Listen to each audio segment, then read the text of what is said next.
Décret portant nomination du Premier ministre. Le président du Conseil national pour la sauvegarde de la patrie, chef de l'État, décrète, article 1er, M. Lamine Zen Ali Mohamed est nommé Premier ministre. Voilà, et cette crise au Niger, on va l'évoquer tout de suite avec notre invité dans votre édition. Bonjour Jean-Hervé Jézéchiel. Bonjour. Merci à vous d'être avec nous. Vous êtes directeur du projet Sahel à l'International Crisis Group. Merci donc à vous d'être avec nous. Première question, la réunion de la CEDEAO, je le disais, ce jeudi, après l'ultimatum qui a donc expiré dimanche, quelle peut être selon vous la position de l'organisation ? La position de l'organisation actuellement, elle est un retour à l'option du dialogue. Je crois que c'est d'ailleurs bienvenu. Je crois qu'il y a une tentative d'afficher une fermeté, d'évoquer l'option militaire, mais je crois que au fond, tout le monde préfère qu'aujourd'hui, ce soit le dialogue à qui on donne encore une chance pour les jours à venir. Et d'ailleurs, on peut voir que la CEDEAO n'est pas seule sur cette option, hein. On a eu, par exemple, hier la visite d'une délégation américaine à Niamey, alors qui n'a pas visiblement donné des résultats encore très encourageants. Mais au moins, on revient à cette option du dialogue. Comment ce coup d'État a pu intervenir selon vous ? On sait que le Niger est malheureusement habitué au coup d'État, il y en a eu beaucoup dans son histoire, mais celui-ci a pris un peu la communauté internationale par surprise. Est-ce qu'il y avait des signes annonciateurs selon vous ? Des signes annonciateurs, à court terme, il y en avait peu, contrairement à la situation malienne en 2020 où pendant des semaines, les Maliens protestaient à Bamako contre le président Ibeka ou dans le cas du putsch contre le président Roch Kaboré où il y avait eu une série d'attaques très meurtrières contre les troupes, contre l'armée burkinabé.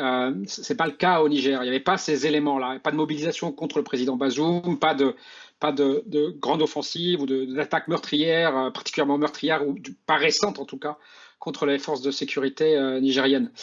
Après, voilà, on savait que d'abord il y avait des tensions qui sont, comme vous le disiez, de vieilles tensions entre une classe politique et puis l'armée qui, au Nigeria, a déjà pris le pouvoir à plusieurs reprises. Et donc l'armée a cette espèce de position ambivalente dans l'histoire du Niger, à la fois au service de l'État et puis potentiellement une forme de contre-pouvoir. Et je crois que ce qu'ont saisi aussi les militaires du CNSP, c'est ils ont saisi que derrière cette espèce d'apparence de calme très relatif au Niger, en tout cas de situation qui apparaissait meilleure au Niger que dans les pays voisins, il y avait malgré tout un essoufflement de la démocratie nigérienne, une perte de crédit ou une perte de confiance entre une partie des populations nigériennes, en particulier la jeunesse urbaine, et puis l'élite dirigeante. Et je crois que c'est ça qui transparaît derrière ce coup. Je le disais un petit peu plus tôt avant notre entretien, la junte de son côté, elle a nommé un nouveau Premier ministre. Est-ce que, d'une certaine manière, on ne se dirige pas vers une situation à la malienne ou à la burkinabèse avec une forme de pouvoir civilo-militaire qui s'installe à bas bruit, d'une certaine manière ? Oui, c'est en tout cas sans doute le pari que fait le CNSP. Aujourd'hui, un retour en arrière apparaît de plus en plus difficile. Et pour autant, de la même manière, il paraît difficile aussi de laisser le pouvoir aux seuls détenteurs d'armes. On a de facto une forme de transition. Je crois que l'ensemble des acteurs devraient l'accepter. Ça ne ferme pas la porte à un éventuel retour du président Bazoum, mais ça aussi ouvre un horizon peut-être plus pluriel.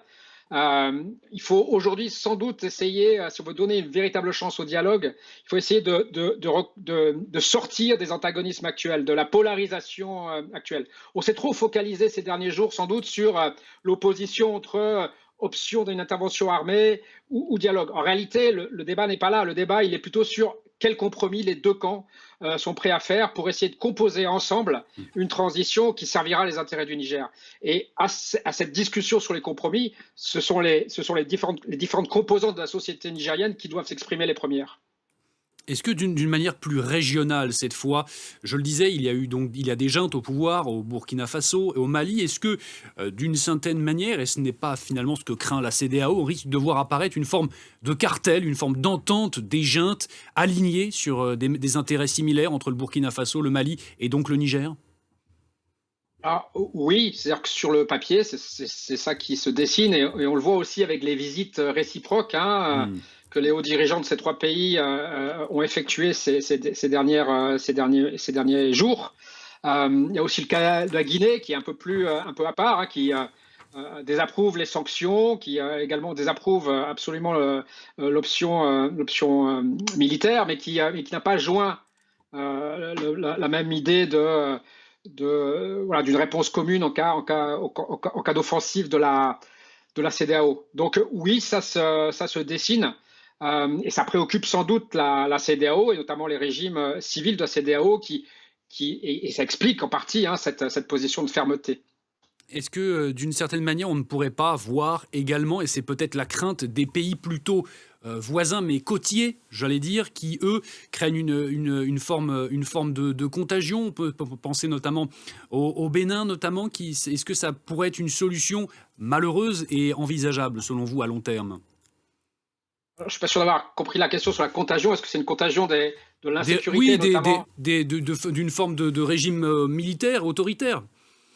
Oui, c'est ce que je dis, c'est-à-dire qu'il y a cette crainte. Voilà, on a 4 pays aujourd'hui d'une union qui compte 15 pays qui sont aujourd'hui dirigés par des militaires. On ne sait pas où c'est que ça va s'arrêter et il y a une série. Et d'une certaine manière, hein, la réussite d'un coup d'État facilite d'une certaine manière la réussite d'un autre. Il y a une sorte Hmm. de scénario, de script qui s'est mis en place et que les militaires d'un pays peuvent utiliser en quelque sorte, quoi. Donc oui, c'est cette crainte qui est là et qui explique encore une fois hein, en partie la fermeté de la CEDEAO. Fermeté pas entièrement nouvelle, hein, au demeurant. Je pense on a un peu vite oublié la fermeté initiale de la CEDEAO après le premier coup d'État en août 2020 au Mali, où d'ailleurs la CEDEAO n'avait pas du tout agité le chiffon rouge de l'intervention armée, mais où elle était parvenue à arracher voilà, des compromis assez intéressants. Alors, assez intéressants, et puis en même temps, on sait que finalement, le CNSP malien avait réussi dans une seconde séquence, lors d'un second coup d'État. Néanmoins, enfin, on oublie peut-être trop vite un peu Hmm. ce moment, cette séquence où la CEDEAO avait réussi par la négociation à trouver des compromis intéressants et acceptables. Si on devait en venir à Jean-Hervé Jézéquel à une forme d'intervention militaire de la CEDEAO, quelle forme pourrait-elle prendre? On sait qu'il y a eu déjà des interventions, des casques blancs de la CEDEAO dans certains pays de la région. Ça ne s'est pas toujours conclu par une franche réussite, il faut quand même le dire. Bon, je crois que notamment si on pense aux interventions des années 90, Hmm. hein, au Libéria, au Sierra Leone, c'était vraiment voilà, des expériences absolument pas à reproduire. Alors, on parle souvent du cas de 2017, hein, on parle de la Gambie, mais on est voilà, sur un modèle avec une armée d'une taille bien différente, un pays et une population d'une taille bien différente. Je crois que voilà, il faut faire attention. Je crois qu'une option militaire, là, s'aventurer dans un terrain inconnu et prendrait un grand nombre de risques.